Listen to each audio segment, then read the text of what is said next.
This is the Ugland House, a modest five-story building in the Cayman Islands. Now, from the outside, it looks like nothing special, but behind those walls lies one of the strangest financial stories in the world.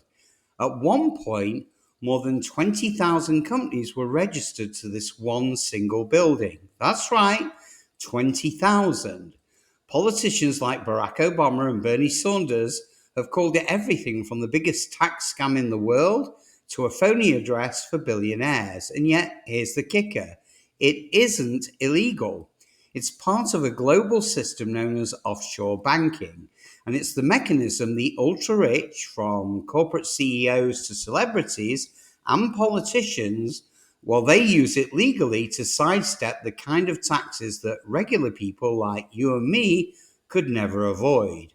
So, in this video, I'm going to break down exactly how offshore banking works, why it's technically legal, how companies like Apple turn loopholes into billions of savings, and how the rich can live in mansions, fly in private jets, and sail super yachts while technically owning absolutely nothing.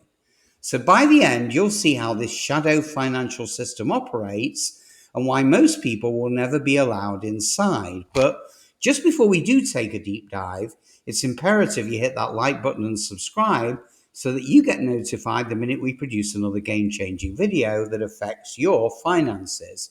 I promise you will appreciate it, so buckle up and let's take a deep plunge. So the question is, what exactly is offshore banking?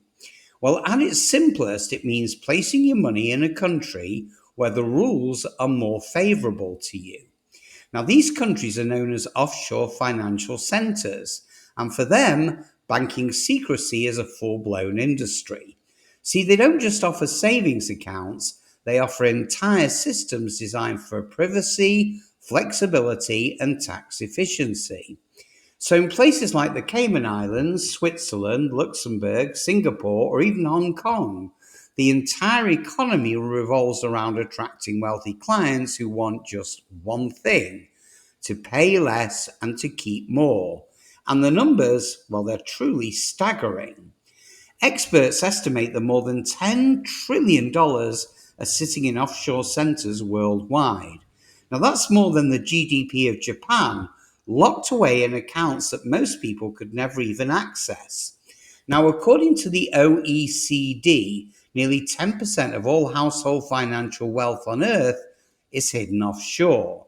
And here's the wild part: these countries compete with each other for this business. They pass laws that guarantee secrecy, lower taxes to zero, and allow rapid incorporation of companies that exist on paper but have no employees or offices. Offshore finance is often more profitable for them than even tourism or manufacturing. Now, for small island nations, it's absolutely their lifeblood. Now, here's the golden rule of the wealthy: they do not own a single thing. Their companies and their trusts do. Now, that's the difference between you and them. If you're a salaried worker in the United States, well, your paycheck is reported, your taxes are withheld before you ever see your money, and every large transfer is tracked by the government. You live in a world of visibility where the IRS sees absolutely everything.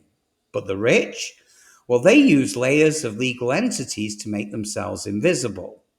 So just imagine two different millionaires. James lives in New York. He earns $1 million a year in salary. His company reports it, the IRS takes nearly half, and James is left with what remains.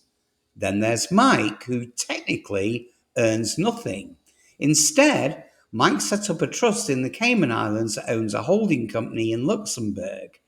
That company controls the rights to software that he developed. So the revenue flows into the company first, then through a trust, and eventually reaches him as distributions or dividends. So by the time Mike sees the money, it's passed through countries with favorable tax treaties or zero income tax. His liability is a fraction of James, and yet both of them earn the same $1 million. And this is where many people get confused. Tax evasion is illegal. It's when you simply fail to report income, like getting paid under the table in cash. Tax avoidance, on the other hand, well, that's 100% legal. It's when you use the rules to minimize what you owe, like deducting business expenses or claiming depreciation. Offshore banking is tax avoidance elevated to an art form, engineered by the smartest lawyers and accountants in the entire world. And the craziest part? Well, this isn't just billionaires. Whole corporations are doing it on a scale that dwarfs anything you can imagine. And if you stick with me, I'll show you how the world find out, thanks to Panama Papers and the Pandora paper leaks that exposed heads of states, celebrities, and even royalty hiding wealth offshore. Now, take Apple, one of the most famous examples of corporate tax avoidance. Back in the early 2000s, Apple set up subsidiaries in Ireland that owned the rights to sell products outside the United States. So that meant every iPhone and Mac sold in Europe, Asia, or Africa was routed through these Irish subsidiaries. Now, here's the loophole. US tax laws said companies were taxed based on where they were incorporated. Irish law says companies were taxed based on where they were managed. Apple built companies that were incorporated in Ireland but managed from the United States. The results were staggering. They were taxed by no country at all. Now, from 2003 to 2013, Apple routed more than $120 billion through this structure. Now, at one point, their effective tax rate dropped to just 0.005%. So, to put that in perspective, that's $50 in tax for every $1 million they earned in profit.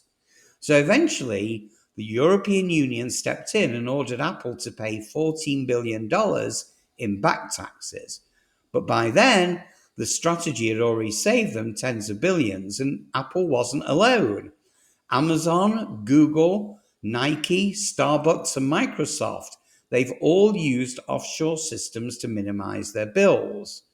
Now, according to studies, more than 40% of multinational corporate profits are shifted to tax havens every single year. So, how do billionaires use these same strategies in their personal lives? Well, it starts with a shell company, often registered in places like Bermuda, the Cayman Islands, or Panama. Now, on paper, this company is real, but in practice, it may not have employees or offices. It exists purely to own assets. That mansion that you see in Malibu, well, it's not in the billionaire's name, it belongs to a company.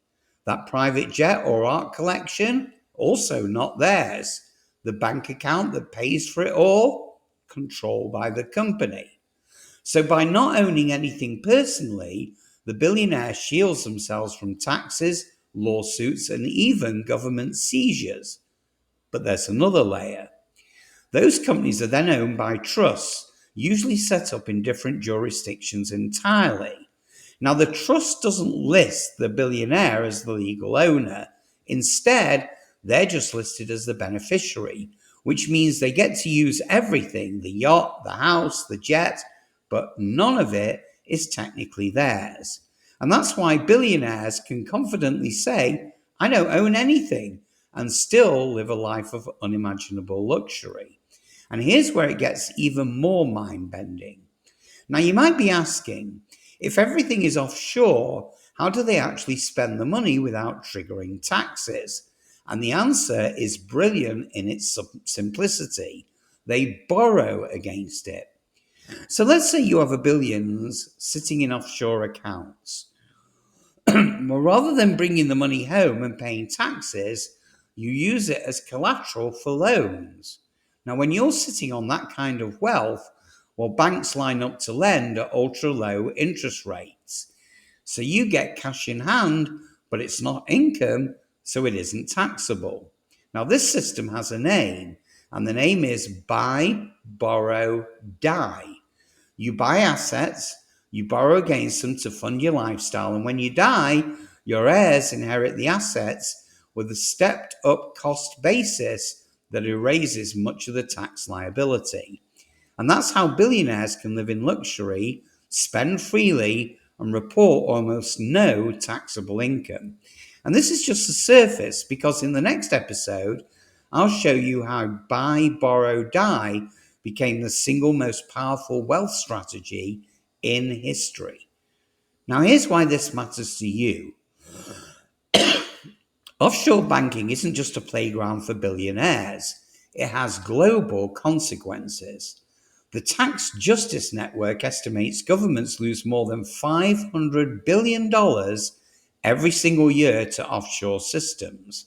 Now, that's money that could fund healthcare, schools, and infrastructure, but instead, it sits in financial black holes around the world. And if you think governments are catching up, well, think again. FATCA and the US forces Americans to report foreign accounts, and the EU tries to crack down on havens. But every time one loophole closes, another one opens. And if you think that's dramatic, wait until you hear what the Pandora Papers revealed about world leaders funneling money into offshore trusts. That story alone proves just how untouchable these systems really are. So there you have it.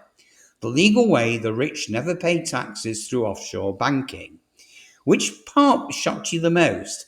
The Apple case, the shell company tricks, or the borrow against billions loophole?